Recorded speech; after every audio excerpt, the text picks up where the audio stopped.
Salut mec, pose-toi juste quelques petites minutes, ce sera pas très long. Je voudrais juste qu'on parle aujourd'hui de colère, de critique et surtout à quel point c'est important et ça va te permettre de réussir. Il y a encore même pas un an, si tu me demandais est-ce que j'avais du mal avec les critiques, je te répondrais que oui, évidemment. J'ai galéré toute ma vie avec les critiques, même si c'était sous forme de blague, je pouvais pas recevoir une critique. Ça me faisait extrêmement mal, ça m'énervait, ça me mettait dans des états pas possibles, ça me mettait dans des états de doute et ça me faisait vraiment souffrir. Il y a quelques mois, j'ai totalement changé ma vision des choses et c'est ce dont je veux te parler aujourd'hui. En fait, pour moi, il y a deux raisons pour lesquelles les critiques, elles te font mal.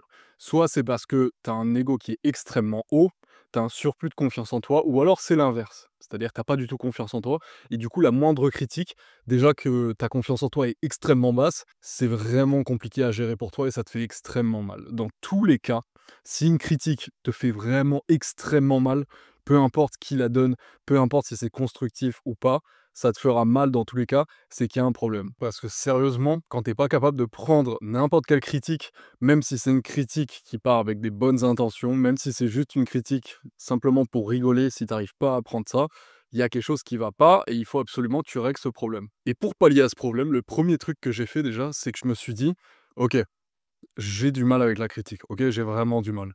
Qu'est-ce que je ressens quand on me fait une critique? Le premier truc que je ressentais, c'était vraiment de la colère, de la frustration. Évidemment, tu connais un petit peu la philosophie de la chaîne. Quand on ressent des choses, on peut pas se blâmer pour les ressentir, on peut pas se dire: «Ne ressens pas ces choses-là», puisqu'on peut rien y faire, donc autant les utiliser maintenant qu'elles sont là.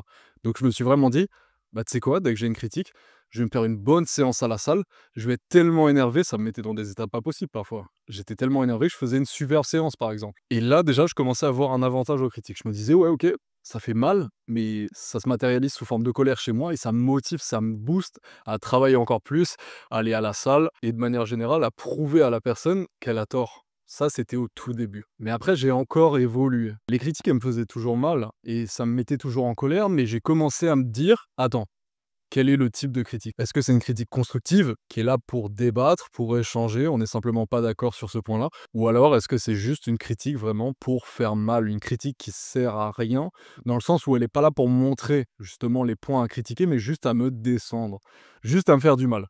Est-ce que c'est ça? En fait, si c'est pas ça, si c'est vraiment constructif, pourquoi tu prends ça mal? On l'a dit, tu prends ça mal parce que tu as l'impression de pas être assez bon. Si tu fais quelque chose et que on te fait une critique même constructive, c'est-à-dire: «Oui, écoute, je pense que la prochaine fois, ce serait mieux que tu fasses, plutôt ça comme ça» et que ça te fasse quand même mal, ça veut dire que tu te dis: «OK, j'ai fait de la merde, je suis pas assez bon, je suis pas suffisant» et donc ça t'énerve, en fait. Tu t'en rends pas compte, tu pas conscient de ça, mais ta colère, elle vient justement du manque de considération que tu as pour toi-même et le fait que quelqu'un te dise que c'est pas assez bien ou alors qu'il y a même ce petit truc à revoir, ça te met dans des états pas possibles. Et moi, j'étais vraiment comme ça. Mais le travail à faire vraiment, c'est de mettre son ego de côté. On travaille évidemment pour booster notre confiance en soi. Comment on booste la confiance en soi? On booste notre confiance sur des événements. On booste notre confiance sur des épreuves qu'on a vécues, sur des choses qu'on a réalisées, sur des succès. C'est un peu comme les sportifs, par exemple, au tennis. Un joueur, il est vraiment en confiance quand il a enchaîné les victoires, par exemple, parce que c'est tout dans la tête. Voilà, c'est la même chose. Tu as confiance en toi.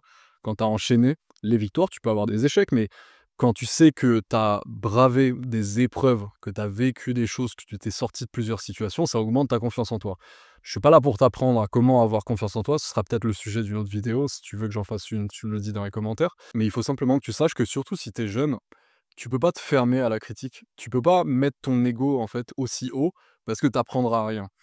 Il y a des moments dans la vie, on doit mettre notre ego de côté pour progresser, pour être meilleur. Si et surtout si c'est une personne qui a beaucoup plus d'expérience que toi, qui a une autorité légitime, qui a justement de quoi te donner des leçons ou au moins t'aider sur un point, si ton ego t'empêche de l'écouter et de dire: «Ouais, de toute façon, il sait rien du tout, moi je sais tout, voilà, j'ai pas besoin de ses conseils» et cetera.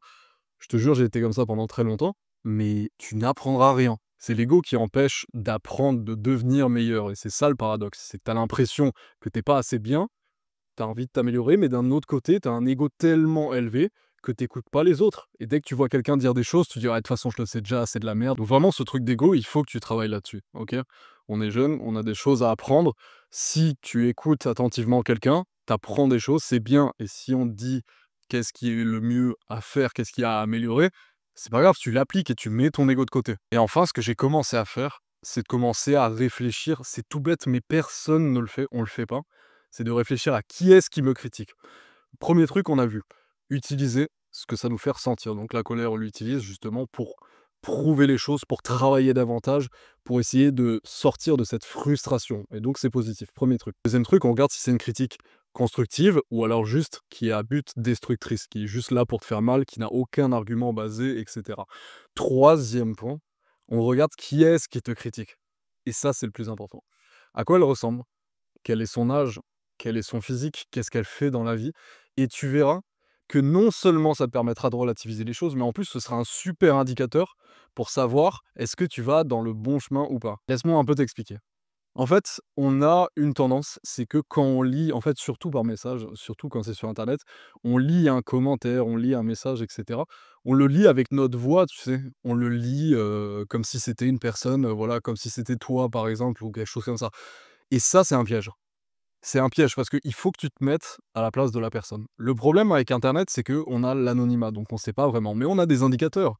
On a des indicateurs. Tu vois le pseudo, tu vois la photo de profil, tu vois la manière d'écrire, tu sais à peu près à quoi ressemble la personne. Vraiment, genre, il y a des choses qui trompent pas et tu le sais. Mais le problème, c'est que vu que tu lis les critiques, en fait, surtout quand elles sont anonymes, justement, quand tu les lis avec ta propre voix, tu as l'impression que c'est un gars comme toi, alors que pas du tout. Pas du tout. Ça se trouve, c'est un mec de 13 ans ou alors c'est un vieux de 70 ans, genre qui dit absolument n'importe quoi. C'est encore plus facile quand c'est pas anonyme et quand c'est dans la vraie vie. Repense aux gens qui te critiquent, qui te disent des choses qui te font mal. À quoi ils ressemblent? Est-ce que c'est tes modèles? Si tes modèles te critiquent, tu prends l'information, OK?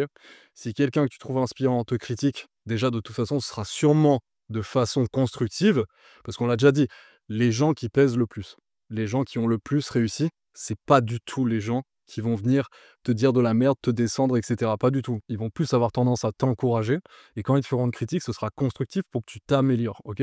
Mais si c'est ton modèle, quelqu'un à qui tu as envie de ressembler, OK. Mais la plupart du temps, les gens qui te critiquent, tu pas envie d'être comme eux. Les gens qui me critiquaient, que ce soit dans la vraie vie ou alors même sur internet, en fait, je me suis dit en fait, le truc drôle, c'est que je me suis dit: «Attends, mais ce type-là qui me critique, j'ai envie d'être tout l'opposé de lui et en réalité, je suis tout l'opposé de lui». D'où le fait qu'il me critique, d'où le fait qu'il soit frustré et qu'il déverse sa haine. C'est parce qu'on est totalement différents. Tu le renvoies à une réalité qu'il n'aime pas. La réalité, c'est que lui, il fait pas les efforts et toi, tu les fais, tu vois? Si tu es un mec dans le développement personnel, que tu fais des trucs, que tu fais du sport, que tu travailles, que tu avances sur des projets et qu'il y a des gens qui viennent te dire: «Ouais, ça sert à rien, ça marchera pas, c'est nul ce que tu fais, ah, c'est ridicule, tu flops» ou des trucs comme ça. En fait, qu'est-ce que c'est que ça? C'est des gens qui font rien, qui te critiquent pour faire des trucs. C'est-à-dire qu'on te critique parce que tu tentes des choses, que tu fais des trucs, que tu es différent d'eux et eux, qu'est-ce qu'ils ont fait? Ils ont rien fait, ils font pas les choses, ils ressemblent à rien la plupart du temps et ils critiquent parce qu'ils ont envie de te tirer vers le bas, que tu restes avec eux, en fait. Ils en sont pas forcément conscients, mais c'est souvent comme ça. Donc, pour résumer, regarde toujours est-ce que c'est une critique constructive avec des arguments, juste pour un petit peu te corriger, essayer de voir les points que tu peux faire un petit peu mieux. Qui est-ce qui te critique? Et surtout, même si malgré ça, tu ressens cette colère, tu ressens ces sentiments, tu les utilises pour être productif. Il y a beaucoup de choses que j'ai faites dans ma vie qui sont par pure «vengeance» entre guillemets, mais le but c'est pas de se venger, genre, tu sais comme dans les films, c'est-à-dire, aller voir la personne et cetera, pas du tout. Ma vengeance, ce sera de réussir encore plus. Ma vengeance, c'est pas une vengeance directe. Quand il y a des gens qui te font mal, quand il y a des gens qui te font des choses inacceptables, des choses qui ne sont pas du tout alignées avec tes valeurs. Ces personnes qui sont des mauvaises personnes, cette colère que tu as, cette haine, ça va t'amener à réussir encore plus pour leur montrer à quel point tu es à des années-lumière d'eux, à quel point tu es loin, à quel point depuis cet événement, tu vas travailler encore plus pour être encore plus fort qu'une meilleure personne, avec un meilleur statut, avec tout de plus. Et c'est ça la morale de la vidéo. C'est que les critiques, elles sont essentielles. Quand quelqu'un qui n'a rien à voir avec toi, qui est l'opposé de ce que tu veux devenir, te critique, c'est parfait, ça veut dire que tu vas dans le bon sens. Quand c'est une critique qui est pas constructive, ça sert absolument à rien et tu sais que tu es aussi dans le bon sens.